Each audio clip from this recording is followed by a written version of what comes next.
A little oil on there. Both sides, coat it.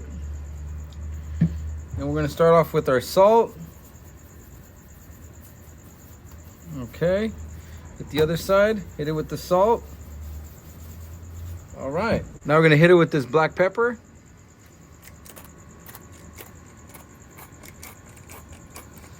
For steak, this is great. Oh yeah. A lot of pepper on the steak. I'm gonna flip this guy. Hit the other side. After you're done with it, you can just close it up and get it ready for later, because you're gonna check the temperature on this thing. We're gonna be pulling this thing at 125. All right, let's get it onto our Blackstone. Okay, our Blackstone is super hot. And throw it on there, and this thing's gonna cook pretty quickly, guys. All right, so now that we have the steak on our Blackstone, let's check the temperature. And right now, it's still pretty fairly not cooked, guys. So it's gonna take a little while. So once you cook it on one side, you wanna go ahead and try to render that fat down on the sides of the steak. It just makes for a better crust, honestly. So let's go ahead and check our temperature again. And we're about 110. So we're reading at 114. We're almost there, guys. Just gonna get that last piece of crust on the other side. Some areas 125, depending on the thickness. Thing's ready to go.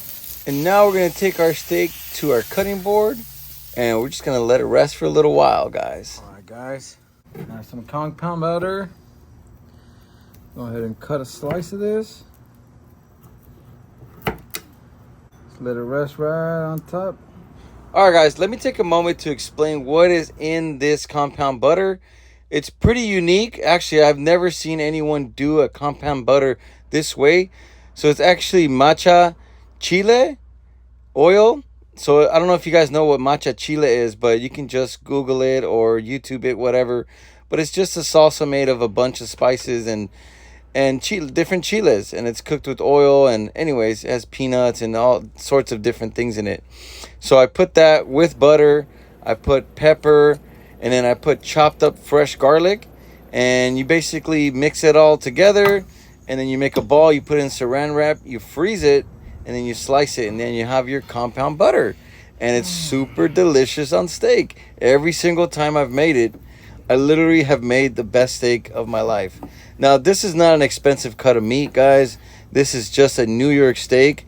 But honestly, with the butter, it makes it taste like a ribeye or something even better. So we're just going to slice into it.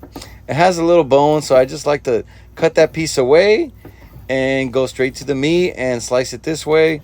And this is the way you want to be cutting your meat. And look, this thing was perfectly cooked. And it's perfectly rested, and honestly, it was really good. As you saw in the video, I pulled it at 125, which is medium rare. You can see the pink, you can see the crust. Dude, but now let's go ahead and give it a taste test. This is the best part of the video, I would say, but stick around because I have one more thing to tell you guys. So our steaks had enough time to rest. Let's go ahead and give this thing a good try. Whew. Oh man, that's freaking juicy, dude.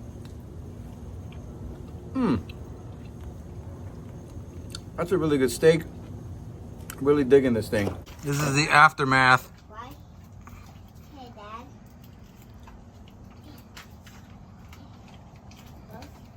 If you like videos like this about steak, you're definitely gonna like this one.